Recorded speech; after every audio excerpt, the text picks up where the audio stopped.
वज़ीर आला पंजाब की जानिब से एतमाद का वोट लेने के मामले पर लाहौर हाई कोर्ट में कल अहम समाअत होगी।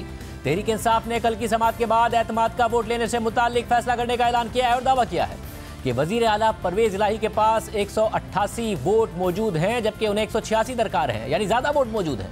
और दूसरी तरफ इमरान खान और परवेज़ इलाही में खुलाफात की खबरें भी सामने आ रही हैं। और साथ ही तहरीक इंसाफ ने एक और दावा भी कर दिया है। फवाद चौधरी ने कहा है कि तहरीक इंसाफ के अरकान को नामालूम नंबर से कॉल्स आ रही हैं। आर्मी चीफ से दरख्वास्त है कि इसकी इंक्वायरी करवाएं। आर्मी चीफ उनके आने के बाद जो तवक्को है और जो गुफ्तगू हुई है वो यही है कि वो ए पॉलिटिकल है, लेकिन बदकिस्मती से हमारे जो MPA साहबान हैं मुजफ्फरगढ़ के, उन्होंने ये बात रखी है कि किस तरह अननोन नंबर से उन्हें कॉलें आई और रिश्वत की ऑफर की गई, लोगों को तोड़ने की कोशिश की गई। हमारे तमाम MPAs ने इन एफर्ट्स को मुस्तरद किया। हम आर्मी चीफ से दरख्वास्त करना चाहते हैं कि इन मामलात की तहकीकात होना ज़रूरी है। जो इदारे का न्यूट्रलिटी है कि वो पॉलिटिकल मामलात में न्यूट्रल है, उसको इंश्योर किया जाए। हमारा नंबर इंशाल्लाह पूरा है।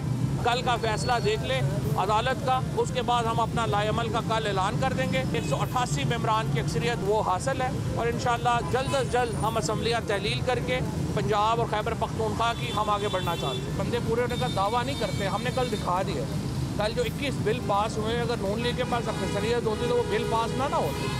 खुद इमरान खान और असद उमर भी अपने अरकान को कॉल्स आने और सियासी इंजीनियरिंग की बात कर चुके हैं। इमरान खान इस हवाले से बराह रास्त मौजूदा इस्टेब्लिशमेंट पर भी इल्ज़ाम लगा चुके हैं। लेकिन दिलचस्प बात यह है कि खुद फवाद चौधरी 2 हफ्ते पहले ये कह चुके हैं कि बाज़ औक़ात अरकान अपनी अहमियत बढ़ाने के लिए भी कॉल्स आने की बात कर देते हैं। इस हवाले से आज जंग और द न्यूज़ में अंसार अब्बासी की खबर शाया हुई है, जिसमें लिखा है कि पाक फौज में कमान की तब्दीली के बाद से PTI का मिलिट्री एस्टेब्लिशमेंट के साथ हर राब्ता खत्म हो गया है। पार्टी के सीनियर तर्जुमान और साबिक वजीर इत्तलात फवाद चौधरी ने हमारे राब्ता करने पर तस्दीक की कि जब से नए army chief general Asim Munir का तकर्रुर हुआ है, उस वक्त से किसी भी सतह पर मिलिट्री एस्टेब्लिशमेंट और PTI के दरमियान कोई राब्ता नहीं है।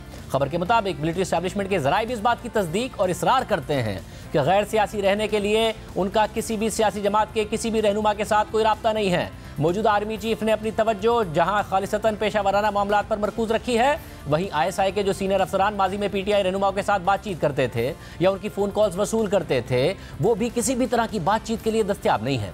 मिलिट्री एस्टैब्लिशमेंट के एक साबिक सीनियर अफसर ने हाल ही में द न्यूज़ को बताया था कि अब सिर्फ मेजर लेवल का अफसर PTI की कॉल वसूल करने के लिए मौजूद है। ताहम मौजूदा एस्टैब्लिशमेंट के ज़राए का कहना है कि ISI हुकाम को मना कर दिया गया है कि वो किसी भी सियासी जमात के किसी भी रहनुमा के साथ राब्ता न रखें। फवाद चौधरी ने तस्दीक की कि मिलिट्री एस्टैब्लिशमेंट के साथ किसी भी सतह पर कोई राब्ता नहीं है। ताहम उनके मुताबिक एस्टैब्लिशमेंट का दावा कि वो गैर सियासी है और किसी सियासी जमात के साथ राब्ते में नहीं है, लेकिन ये बात सिर्फ बातों की हद तक ही अच्छी लगती है। हकीकत में एस्टैब्लिशमेंट न्यूट्रल नहीं है। अगर मिलिट्री एस्टैब्लिशमेंट वाकई गैर सियासी हो जाए और किसी सियासी जमात से कोई ताल्लुक ना रखे तो ये एक आइडियल सूरत हाल होगी, लेकिन ऐसा है नहीं।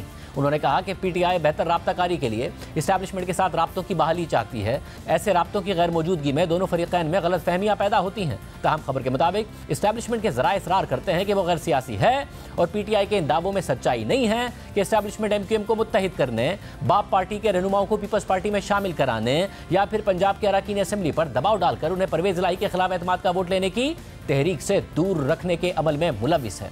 हाल ही में इमरान खान ने कहा है कि उनका मिलिट्री एस्टैब्लिशमेंट के साथ कोई राब्ता नहीं है और उन्होंने इल्ज़ाम आयद किया है कि मौजूदा एस्टैब्लिशमेंट सियासी जोड़ तोड़ में मसरूफ़ है। लेकिन इसी दौरान ऐसे ज़राए जो कुछ महीने पहले तक इमरान खान के साथ करीबी ताल्लुक़ रखते थे, उन्होंने दावा किया है कि सदर आरिफ अलवी ने इमरान खान और मौजूदा आर्मी चीफ के दरमियान राब्ताकारी में सहूलत पैदा करने की कोशिश की थी, लेकिन ऐसा हो नहीं पाया।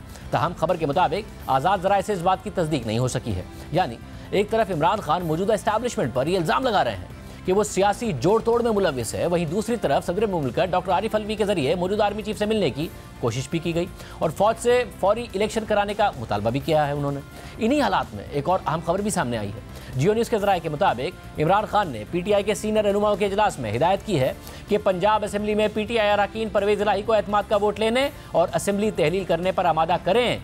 मगर इमरान खान ने करप्शन के इल्ज़ामात पर परवेज़ इलाही पर इजहार अदम एतमाद किया और कहा कि परवेज़ इलाही पर अरबों की करप्शन के इल्ज़ामात के बाइस हमारी मकबूलियत मुतासिर हो रही है। पंजाब में मखलूत हुकूमत के खिलाफ ऐसे इल्ज़ामात बर्दाश्त नहीं कर सकते। इमरान खान के रिमार्क्स के बाद परवेज़ इलाही ने कल रात ज़मान पाक का दौरा किया और इमरान खान को यकीन दहानी कराई कि काफ लीग भरपूर तरीके से PTI के साथ खड़ी है। मोनिस इलाही ने दावा किया है कि इमरान खान ने परवेज़ इलाही को यकीन दिलाया है कि जो भी मालूमात उनके पास आएंगी वो सबसे पहले परवेज़ इलाही के साथ शेयर करेंगे। इसी हवाले से आज वफाकी वज़ीर दाखिला राना सनाउल्लाह ने भी बात की है और कहा है कि कल की मुलाकात में वजीर आला, उनके बरखुरदार और उनके फ्रंटमैन पर 3000 अरब रुपए की चोरी का इल्जाम लगा है। उन्हें एतमाद का वोट हर कीमत पर लेना पड़ेगा। उनके पास नंबर पूरे नहीं हैं। इस सूरत हाल में वफाकी हुकूमत के पास गवर्नर राज का भी ऑप्शन है। हमारे पास फिगर जो है वो 179 है और हमारी कोशिश है कि वो 180 हो जाए। इनके पास 186 नहीं है। इस सूरत हाल में अगर न्यू चीफ मिनिस्टर का इलेक्शन होता है, रन ऑफ इलेक्शन के तहत मेंबर प्रेजेंट वोटिंग में जो अक्सरियत होगी जिसकी, वो जो है वो चीफ मिनिस्टर इलेक्ट हो सकता है। या फिर ये ऐसी सूरत हाल है कि जिसमें आईनी तौर पे एक ऐसा रास्ता मौजूद है जो फेडरल गवर्नमेंट ऑप्ट कर सकती है और उसे कहते हैं गवर्नर राज। कल की जो मीटिंग हुई है जमा पार्क में, वहाँ पे 3000 अरब का जो है वो एलिगेशन लगा है मौजूदा वजीर आला पंजाब पे, उसके बरखुरदार पे और उसके फ्रंट मैन अयाज नियाजी के ऊपर। खुद ही चोर जो है ये कल आपस में दस्तों गिरेबां हुए हैं। दूसरी तरफ परवेज इलाही को एतमाद का वोट लेने से रोकने के लिए अपोजिशन भी मुतहर्रिक है। जियो न्यूज़ के ज़राए के मुताबिक पीडीएम रहनुमाओं के काफ लीग और पीटीआई अराकीन तोड़ने के लिए बैकडोर राब्ते जारी हैं। एतमाद के वोट के मौके पर अराकीन को गैर हाजिर रहने की सूरत में आइंदा पार्टी टिकट देने की पेशकश की जा रही है। खवातीन और अक़लियती अराकीन असम्बली पर खुसूसी फोकस किया जा रहा है। साबिक सदर आसिफ अली जरदारी की आइंदा चंद रोज़ में लाहौर आमद का इम्कान है। आसिफ जरदारी वजारत आला के हुसूल के लिए वफाकी वज़रा की मुआवनत करेंगे। आज वज़ीर आज़म शहबाज शरीफ के बेटे सुलेमान शहबाज ने भी लाहौर में जहांगीर तरीन से मुलाकात की है। मुलाकात में वज़ीर आज़म के मुशीर ओन चौधरी भी शरीक हुए और ज़राए के मुताबिक सुलेमान शहबाज ने जहांगीर तरीन को वज़ीर आज़म शहबाज शरीफ का पैगाम पहुँचाया है। इसके अलावा वज़ीर आला पंजाब परवेज इलाही के ख़ानदान को मनी लॉन्ड्रिंग के केस में FIA की तहकीकात का सामना है। वज़ीर आला के बेटे रासिख इलाही आज FIA के दफ्तर में पेश हुए। चौधरी ख़ानदान के अफराद पर पंजाब असम्बली के मुलाजिम के जरिए गैर कानूनी रकूम की मुंतकली का इल्ज़ाम है और FIA के ज़राए के मुताबिक रकूम की बैरून मुल्क मुंतकली, गैर मुल्की सफ़र की मालूमात और दस्तावेज़ात भी तलब की गई हैं। रासिख इलाही ने FIA के नोटिस पर जवाबात जमा करा दिए हैं और वो तकरीबन 1.5 घंटे तक FIA ऑफिस में मौजूद रहे। रासिख इलाही को एक सवालनामा भी दिया गया है जिसके जवाबात वो अपने वकील के जरिए या खुद जमा करा सकते हैं। इससे पहले मोनिस इलाही इल्ज़ाम लगा चुके हैं कि FIA और दीगर इदारों के जरिए उन्हें, उनके अहल खाना और करीबी साथियों को हिरासा करके मजबूर करने की कोशिश की जा रही है कि वो PDM के साथ मिल जाएं। इसके अलावा चौधरी परवेज इलाही से मुतालिक आज एक और अहम खबर सामने आई है। जियो न्यूज़ लाहौर के ब्यूरो चीफ रईस अंसारी की खबर के मुताबिक वज़ीर आला पंजाब ने एक साबिक ब्रोकरेट के जरिए चीफ इलेक्शन कमिश्नर से मिलने की कोशिश की थी। चीफ इलेक्शन कमिश्नर से बिलवास्ता मुलाकात की दरख्वास्त कुछ अर्सा पहले की गई थी। ताहम चीफ इलेक्शन कमिश्नर ने पैगाम रसा को परवेज इलाही से प्राइवेट जगह पर मिलने से इनकार में जवाब दिया। सिकंदर सुल्तान राजा ने पैगाम रसा से कहा कि परवेज इलाही मिलना चाहते हैं तो मेरे दफ्तर आ जाएं। ज़राए के मुताबिक इस मुलाकात की ख्वाहिश चौधरी शुजात हुसैन को हुक्म इम्तना देने के तनाजुर में थी। वज़ीर आला के प्रिंसिपल सेक्रेटरी मोहम्मद खान भट्टी ने भी फ़ोन पर रब्ता किया था और चीफ इलेक्शन कमिश्नर को पंजाब में ऑफिसर लगवाने की पेशकश भी की थी।